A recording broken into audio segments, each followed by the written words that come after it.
तो hello everyone, ICT virtual classes में आपका स्वागत है। मैं योगेश खेमनी लेके आया हूँ आपके लिए भौतिक विज्ञान का फिर से आगे का सेशन। तो लास्ट की क्लास में हम लोगों ने एडी करंट्स यानी कि फोकल करंट्स के बारे में जान लिया था, यानी कि भंवर धारा के बारे में जान लिया। तो भंवर धारा मैंने आपको बताई थी, जिस प्रकार से एक तालाब यानी कि जैसे एक लेक होगी और उस लेक में आप पत्थर फेंक के मारेंगे तो वहां पे क्या बनती है, वेव्स बनती है। तो जो वेव्स बनती है वो सर्कुलर बनती है, यानी कि कैसे बनेंगी, सर्कुलर फॉर्म में बनेंगी, एकदम सर्कुलर यानी कि गोलाकार रूप में। जैसे मैं आपको दिखा भी देता हूँ, इस तरीके से ये कुछ बनेंगी। तो जैसे कि ये यहाँ पर चुंबकीय क्षेत्र है और यहाँ पर क्या बन जाएंगी, चुंबकीय क्षेत्र के परिवर्तन के कारण भंवर धारा आने लगेगी। भंवर धारा उसी प्रकार से आएगी जैसे कि आप एक तालाब में पत्थर फेंकेंगे और वहां पर क्या बन जाती है, छोटी छोटी वेव्स यानी कि तरंगे बन जाती हैं। तो ये जो करंट है ये ही हमारा भंवर धारा यानी कि एडी करंट्स होता है। फोकल्ट ने इस चीज को बताया था, तो इसको फोकल्ट करंट भी कहते हैं, फोकल्ट धारा भी इसी को कहते हैं। तो होता क्या है, the induce circulating looping current, यानी कि जो प्रेरित होते हैं लेकिन सर्कुलर होते हैं, यानी कि गोलाकार वृत्ताकार होते हैं लूप, जो सॉलिड मेटल के अंदर आ जाते हैं। ये करंट जो है किसके अंदर आते हैं, सॉलिड मेटल्स के अंदर आ जाते हैं, यानी कि ये किसके अंदर आ जाते हैं, जो धातु के हमारे पास ठोस होते हैं उनके अंदर ये धारा उत्पन्न हो जाती है।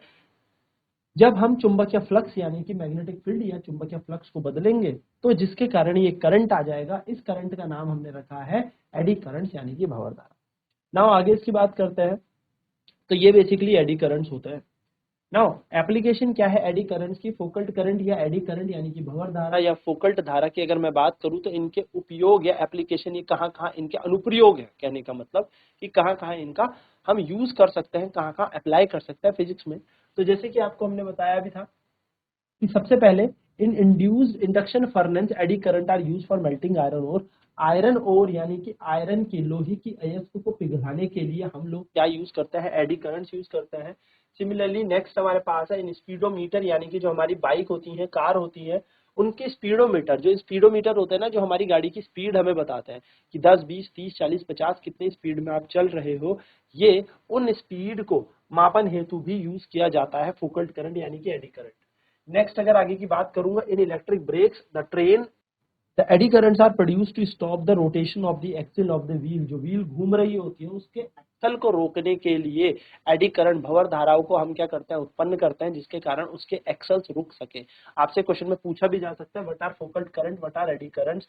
And next in energy meter, यानी कि जो हमारे घरों में विद्युत मीटर लगे रहते हैं जो बिजली का बिल मापन करते हैं, एडी करंट यूज होता है to measure the consumption of electrical energy, की कितनी ऊष्मा या कितनी ऊर्जा आप लोगों ने उपयोग की है, उसके लिए ये एडी करंट यानी कि भंवर धारा उपयोग होती है। तो ये फटाफट से आप नोट कर लीजिए। एंड देन हम आगे बात करते हैं, आगे की चर्चा करते हैं, जिसका नाम है सेल्फ इंडक्शन, यानी कि अब हम पढ़ने वाले हैं स्वप्रेरण के बारे में। चल तो बात करते हैं आगे की कि स्वप्रेरण क्या होता है, सेल्फ इंडक्शन क्या होता है। तो बात करेंगे हम सेल्फ इंडक्शन यानी कि अब स्वप्रेरण की। तो बात करें स्वप्रेरण की यानी कि सेल्फ इंडक्शन की।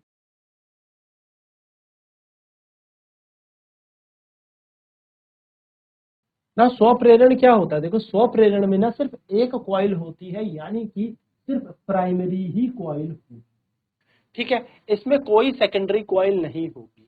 हम क्या करेंगे स्वप्रेरण में यानी कि सेल्फ इंडक्शन में, एक इंड्यूस्ड करंट लेके आएंगे, यानी कि एक प्रेरित धारा लेके आएंगे। अब ये प्रेरित धारा आएगी कैसे, ये बात समझनी जरूरी है। तो दोस्तों होता क्या है ना, देखो हमने पढ़ा था कि अगर हम फ्लक्स को बदलते हैं, इसको एक जनरल थ्योरी के वे में मैं आपको समझाता हूं। माना यहाँ पर एक कुंडली हमें दे रखी है और इस कुंडली के पास रिहोस्टेट के साथ साथ हमने एक बैटरी लगा दी और साथ साथ में एक की भी जोड़ दी, ठीक है। अब हमें पता है कि हम यहाँ पर करंट को क्या कर सकते हैं, जो मेन करंट है, जो पूर्णता रूप से यानी कि जो एग्जैक्ट मेन करंट है, उसको हम बढ़ा सकते हैं, घटा सकते हैं विद द हेल्प ऑफ कैसे, इस रिहोस्टेट से। तो जब रेजिस्टेंस को हम कम करेंगे, देखो जब हम प्रतिरोध को कम करेंगे तो जो इस बैटरी से निकलने वाला करंट है, यानी कि जो आई मेन करंट है, ये मेन करंट, ये मेन करंट, इसका मान होगा ज्यादा। अब अगर मेन करंट का मान ज्यादा होगा तो इस करंट की दिशा तो ऑब्वियसली ऐसे ही हो रही है दोस्तों, ऐसे ही तो बह रहा है ना, क्योंकि प्लस से निकल रहा है, ऐसे जाएगा do do do do do और इधर की तरफ होकर निकल जाएगा, ठीक है। लेकिन अब मेन करंट बढ़ रहा है और इंड्यूस्ड करंट का काम क्या होता है, हमेशा अपनी ग्रोथ को अपोज करना। अगर वो खत्म हो रहा है तो वो चाहता है वो बढ़े, प्रेरित धारा क्या कहती है? प्रेरित धारा यही कहती है कि अगर मुझे कोई चीज खत्म कर रही है तो नहीं, मैं तो अपना उस दिशा में फ्लो करूंगी कि जो मैं बढ़ सकूं, और अगर कोई मुझे बढ़ा रहा है तो मैं उस दिशा में फ्लो करूंगी, उस डायरेक्शन में फ्लो करूंगी कि मैं खत्म हो जाऊं या मैं कम हो जाऊं। तो यहां पर देखो मेन करंट बढ़ रहा है, तो इंड्यूस्ड करंट क्या करेगा? इसके अपोजिट फ्लो करेगा, और क्या फ्लो करने का काम करेगा? मेन करंट को अपोज करेगा, यानी कि जो मुख्य रूप से जो धारा बह रही है उसके विपरीत बहेगा। तो इस टाइम में इंडक्शन या इंड्यूस्ड करंट अपोज फ्लो करता है मेन करंट के। पर उसी तरीके से अगर मैं उसी कुंडली में अगले डायग्राम में रियोस्टेट का मान एकदम कम कर दूं या मैं एकदम बढ़ा दूं, ठीक है, और बैटरी जोड़ दूं, बैटरी के बाद एक की भी जोड़ दूं, तो जैसे ही की क्लोज करूंगा तो यहां से जो मेन करंट निकलेगा इस बार कैसा निकलेगा? कम। मुख्य कारण क्या है? क्योंकि इस टाइम प्रतिरोध मैंने बढ़ा दिया। तो अब मेन करंट जो है, जो मुख्य धारा है, वो हो जाएगी कम। अब अगर कम होगी तो इंड्यूस करंट क्या बोलेगा? इंड्यूस करंट कहेगा कि भैया अब मेरी दिशा और मेन करंट की दिशा सेम होनी चाहिए, क्योंकि मेरा डिके हो रहा है और मैं डिके नहीं होने दूंगा, मैं अपना क्षय नहीं होने दूंगा, मैं अपना ग्रोथ खत्म नहीं होने दूंगा। तो इंड्यूस्ड करंट जब भी फ्लो करता है हमेशा अपोजिट डायरेक्शन में ही फ्लो करता है, हमेशा विपरीत दिशा में ही ये क्या करता है? प्रवाह करता है। अगर वो कम हो रहा होगा तो अपने डायरेक्शन, अपने आप को बढ़ाने की कोशिश करेगा, और अगर वो ज्यादा हो रहा होगा तो अपने को कम करने की कोशिश करेगा। तो जैसा आप देख रहे हैं यहाँ पे मेन करंट का मान बढ़ गया था, यहाँ पे जो मेन करंट था उसका मान बढ़ गया था, तो इंड्यूस करंट यानी कि प्रेरित धारा उसको कम करने के पीछे पड़ गई थी, यानी कि अपोजिट फ्लो कर रही थी। लेकिन यहाँ पर मेन करंट का मान कम हो गया, यानी कि जो मुख्य धारा था उसका मान कम हो गया, तो इंड्यूस करंट यानी कि प्रेरित धारा कहती है कि नहीं, तू कम कैसे होगी, मैं तुझे ज्यादा करूंगी। यानी कि हमेशा अपोज ही करना है, इसलिए हमेशा इसने विपरीत काम ही करना है। तो इंड्यूस करंट की दिशा हमेशा विपरीत होती है, यानी कि अपोजिट होती है, ये बात ध्यान में रखनी है। ठीक है, चलिए अब इसकी थ्योरी हम देख लेते हैं। स्वप्रेरण में क्या है? तो सेल्फ इंडक्शन एक ऐसा फिनोमिना होता है जिसमें ईएमएफ आता है। सेल्फ कॉइल यानी कि सिर्फ एक ही कुंडली होगी और उसी एक कुंडली के अंदर क्या आ जाएगा? ईएमएफ आ जाएगा, वैद्युत वाहक बल आ जाएगा। Due to change in current, किसके कारण भैया? करंट में परिवर्तन के कारण। यानी कि यहाँ पे क्या कह रहा है? स्वप्रेरण एक ऐसी प्रक्रिया है जिसमें एक प्रेरित वैद्युत वाहक बल उसी कॉइल में आ जाएगी, किसके कारण? चेंज इन करंट यानी कि धारा में परिवर्तन के कारण। और साथ साथ में क्या हो जाएगा? अगर हम धारा में परिवर्तन कर रहे हैं तो हमारा धारा की जगह साथ साथ में चुंबकीय फ्लक्स में भी परिवर्तन आ जाएगा। तो सेल्फ इंडक्शन को हम स्वप्रेरण कहते हैं। स्वप्रेरण एक ऐसी प्रक्रिया है जिसमें एक प्रेरित वैद्युत वाहक बल उसी कॉइल यानी कि उसी कुंडली में आ जाएगा, किसके कारण? धारा में परिवर्तन के कारण आ जाएगा, या फिर चुंबकीय फ्लक्स में परिवर्तन होने के कारण।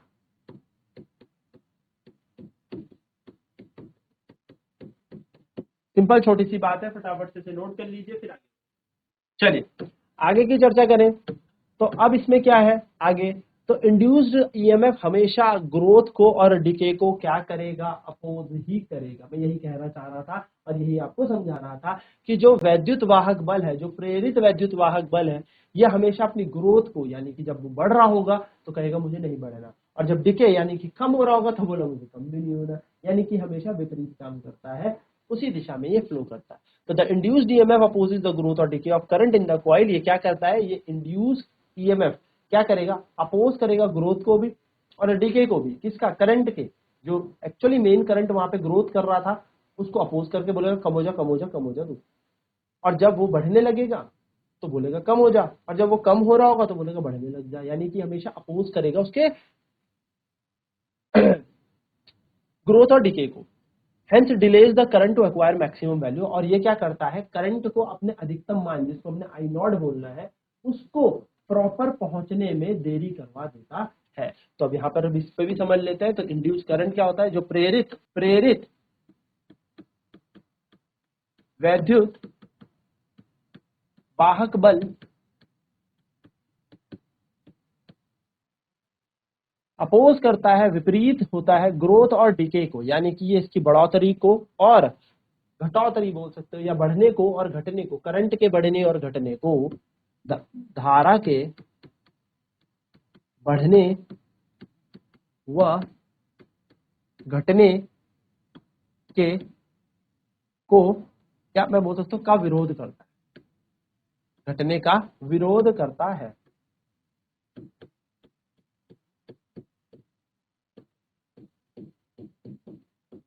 ये विरोध करता है, ठीक है। Hence delays the current to maximize the maximum value, और धारा को अपनी अधिकतम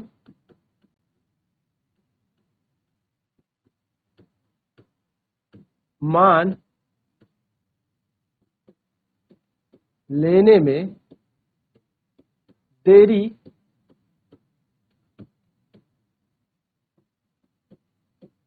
करवाता है। चलिए जल्दी से इसे नोट कर ले। ठीक, तो ये बात समझ में आती है। चलिए बढ़ते हैं आगे। Self induction is also called inertia of electricity as it opposes the growth और डिके ऑफ करंट। ये बड़ी इंपॉर्टेंट बात है, ये बात ध्यान रखेंगे। इसे विद्युत का जड़त्व कहा जाता है। आप लोगों ने कक्षा 11वीं में, कक्षा 9वीं में जड़त्व के बारे में पढ़ा होगा कि जड़त्व क्या होता है। तो जड़त्व हमेशा अपोज काम करता था, विपरीत काम करता था। जैसे हमने जड़त्व पढ़े हैं, गति का जड़त्व हमने पढ़ा है, हम लोगों ने विराम का जड़त्व पढ़ा, यानी कि inertia of motion, inertia of rest in a pure direction हम लोग पढ़ते हैं।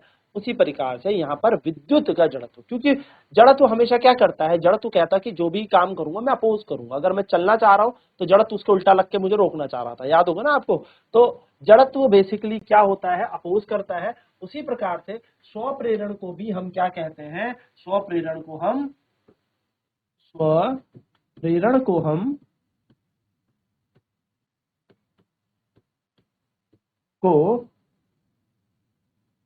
वैद्युत स्वप्रेरण को वैद्युत जड़त्व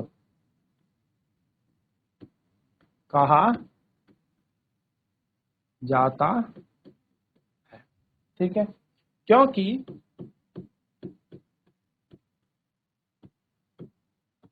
ये धारा को बढ़ने घटने या धारा के बढ़ने घटने का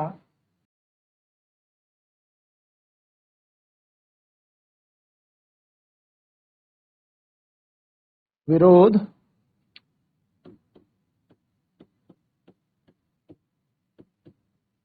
करता है। चलिए जल्दी से नोट करेंगे फिर आगे, तो इसको नोट करें फटाफट, फिर हम आगे बढ़ते हैं।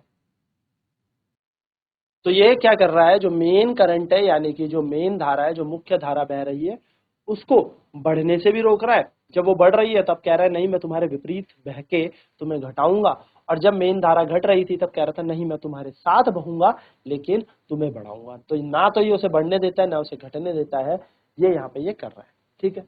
चलिए फिर आगे देखते हैं। सेल्फ इंडक्टेंस, सेल्फ इंडक्टेंस यानी कि अब क्या होता है कि हम कैसे इसको मेजर करते हैं। जैसे कि आप अच्छे से जानते हैं फिजिक्स में हम क्या देखते हैं, फिजिक्स में हम थ्योरी के साथ साथ ये भी देखते हैं कि इसको मेजर कैसे किया जाता है, इसका मापन कैसे किया जाता है। तो सेल्फ इंडक्टेंस के केस में हम लोगों ने यहाँ पर यह देखना है कि जितना ज्यादा करंट उस कॉइल में फ्लो कर रहा है, यानी कि इस कुंडली में जितना ज्यादा धारा यहाँ पर बहेगी, जितना ज्यादा धारा यहाँ पर बहेगी, उतना ज्यादा क्या होगा दोस्तों, उतना ज्यादा यहाँ पर धारा बहते बहते फ्लक्स आ जाएगा। यानी कि जितना ज्यादा आप इस पे करंट बढ़ाएंगे, जितना ज्यादा आप इस पे करंट बहाएंगे, उतना ज्यादा इसके अंदर फ्लक्स आ जाएगा। जितना ज्यादा करंट आप बहाएंगे उतना फ्लक्स आएगा। यानी कि फ्लक्स जो है वो किसके डायरेक्टली प्रोपोर्शनल है, वो है करंट के। और जब ये प्रोपोर्शनैलिटी का साइन हटता है तो यहाँ पे आता है एल। इस एल को कहा जाता है कोफिशिएंट ऑफ सेल्फ इंडक्टेंस क्या कहा जाता है? Coefficient of self inductance. Coefficient of self inductance यानी कि इसको हम कहते हैं स्वप्रेरण का गुणांक। स्वप्रेरण का गुणांक। तो यानी कि स्वप्रेरण को आप किससे दर्शाते हैं? एल से। कई बार इस पे न्यूमेरिकल बनेगा, बहुत सारी चीजें बनते हैं, तो आपको याद रखना है। ठीक है, जल्दी से नोट कर लें। गुणांक। चलिए इसके आगे की बातें देखते हैं। तो यहाँ पे देखो L एक कांस्टेंट है प्रोपोर्शनैलिटी का, जैसे मैं कह ही रहा हूँ कि L क्या है। यहाँ से जब ये समानुपाती का चिन्ह हटता है तो एक प्रोपोर्शनल कांस्टेंट आता है, यानी कि यहाँ पर एक नियत आता है जिसको हम सेल्फ इंडक्टेंस या कोफिशिएंट ऑफ सेल्फ इंडक्टेंस कहते हैं।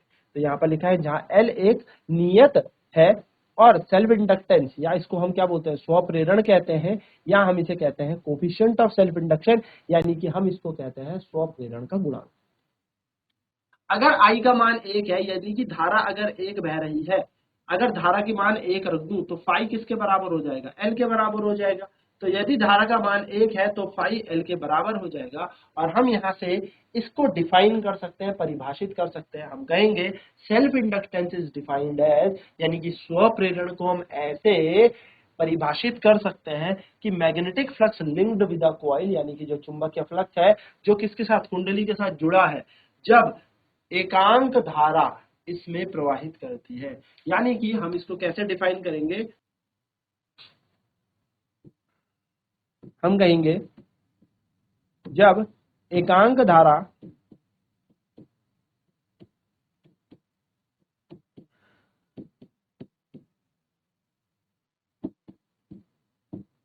कुंडली में प्रवाह करे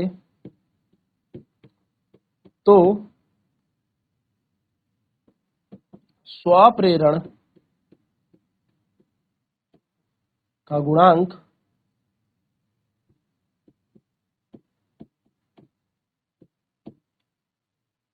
स्वप्रेरण का गुणांक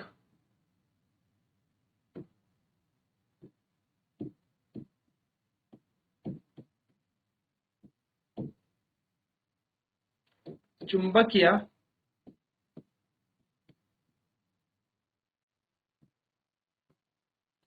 फ्लक्स के समान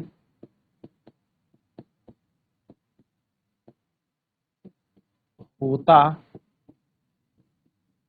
है। चलिए जल्दी से नोट कर ले। जब एकांक धारा प्रवाहित करेगी, जब कुंडली में सिर्फ 1 एम्पियर का करंट फ्लो करेगा, तो एल फाई के बराबर हो जाएगा। यानी कि सेल्फ इंडक्शन का कोफिशिएंट किसके बराबर है? फाई के बराबर। ठीक है, चलिए जल्दी से इसे नोट करेंगे। तो यहां से कई बार आपसे पूछ भी लेगा। अब देखिए, एक छोटी सी बात आपको ध्यान में रखनी है, और वो बात क्या ध्यान में रखनी है? हमने फराडे के नियम पढ़े थे, और फराडे के नियम के अनुसार जो प्रेरित वैद्युत वाहक बल होता है वो minus D phi by D T के बराबर होता है, यानी कि वो rate of change of magnetic flux के बराबर होता है, यानी कि वो फ्लक्स के दर के परिवर्तन के बराबर। तो माइनस का साइन तो लेंज लॉ के अकॉर्डिंग आया, क्योंकि लेंज ने बोल दिया था कि भाई हमें दिख भी रहा है कि हमेशा अपोज ही कर रहा है ना, बिल्कुल उल्टा ही बह रहा है। तो फाई का मान क्या है? L I. क्या मैं इस फाई के मान को अगर यहाँ पे लगाऊं तो देखो ई की जगह ई रहेगा, इक्वल टू की जगह इक्वल टू रहा, यानी कि ई की जगह ई रहा, बराबर की जगह बराबर, माइनस की जगह minus, D by D T की जगह डी बाई डी टी। बस इस फाई की जगह क्या लगा देंगे हम? L I. अब एल तो कांस्टेंट है, एल तो एक नियत राशि है, तो एल का तो डिफरेंशिएशन यानी कि अवकलन हो नहीं सकता। तो हम यहाँ पे बना देंगे minus L D I by D T. और ये चीज आपको याद रखनी है, बहुत ही इंपॉर्टेंट ये फॉर्मूला मैंने आपको बताया कि आपको यहाँ पे जैसे रखोगे तो ये क्या बन जाएगा? L D I by D T, जो कि यहाँ पे लिखा हुआ भी है। ठीक है, सो ये चीज हो गई ईएमएफ का सूत्र, यानी कि प्रेरित वैद्युत वाहक बल, और इसको कहा जाता है बैक ईएमएफ। इसको हम बैक ईएमएफ भी कहते हैं। अभी हम एक चैप्टर और पढ़ेंगे अल्टरनेटिंग करंट, वहां पर भी ये बैक ईएमएफ काम आएगा। तो बैक ईएमएफ यानी कि विपरीत वैद्युत वाहक बल का ये सूत्र है।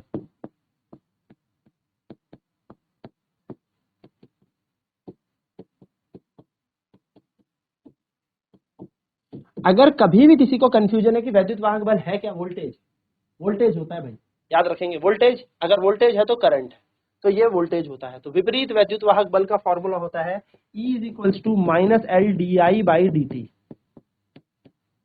ठीक है, D I by D T धारा का समय के साथ साथ परिवर्तन। तो जल्दी से नोट करेंगे फिर बढ़ते हैं। सो यहाँ पर अगर D I by D T का मान 1 हो जाए तो एल ई के बराबर हो जाएगा न्यूमेरिकली, माइनस साइन हम यहाँ पर हटा रहे हैं न्यूमेरिकली। तो जितना मान ई का है उतना ही एल है। जब धारा की दर का परिवर्तन 1 एम्पियर पर सेकंड हो, यानी कि एक कुंडली के अंदर धारा 1 एम्पियर की बह रही है 1 सेकंड के अंदर, तो जितना स्वप्रेरण होगा वही वैद्युत वाहक बल के बराबर होगा। जितना सेल्फ इंडक्शन होगा उतना ही ईएमएफ भी होगा। ठीक है, तो यही कह रहा है। Thus, self inductance is defined as the induced EMF set up in the coil through which the rate of change of current is unity। यानी कि वो क्या कह रहा है, वो ये कह रहा है कि जो स्व प्रेरण है इसे हम ऐसे भी परिभाषित कर सकते हैं कि ऐसे परिभाषित करते हैं।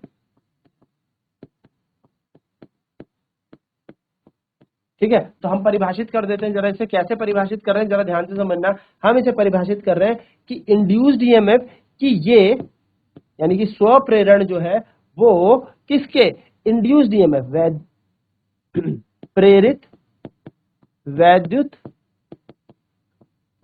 वाहक बल के समान है या समान होता है। ठीक है, समान होता है। कब समान होता है, जब जब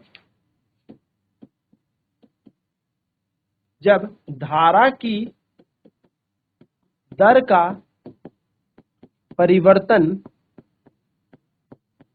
एकांक हो, यानी कि जब करंट की चेंज, धारा की दर का परिवर्तन, यानी कि जो करंट है वो 1 एम्पियर पर सेकंड से बह रहा है, तभी हमारा ईएमएफ और एल बराबर है। जल्दी से इसे नोट कर लीजिए, छोटी सी कहानी है सेल्फ इंडक्टेंस। ठीक है, चलिए बढ़ता है। नाउ यूनिट क्या होगी, तो भाई स्व प्रेरण की जो इकाई है, स्व प्रेरण जिसको हमने एल बोला है, ठीक है, एल एल, तो स्व प्रेरण की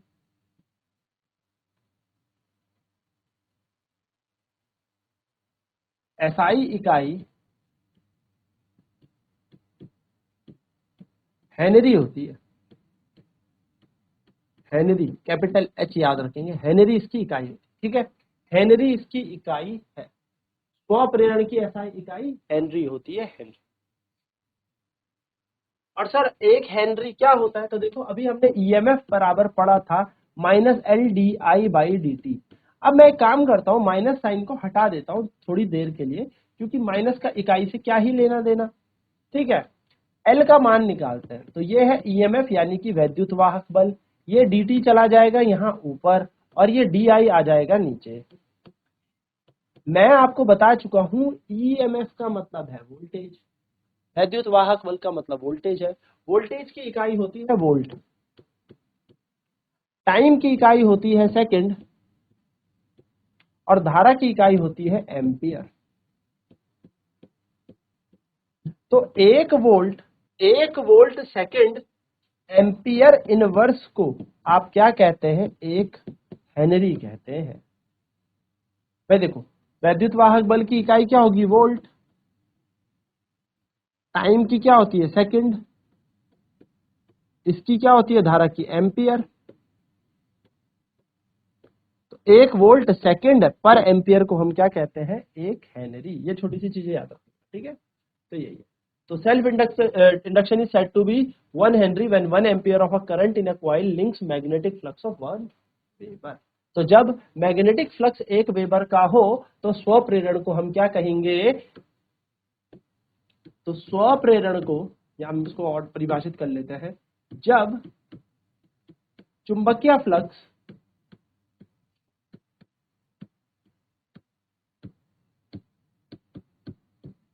एक वेबर का 1 एम्पियर धारा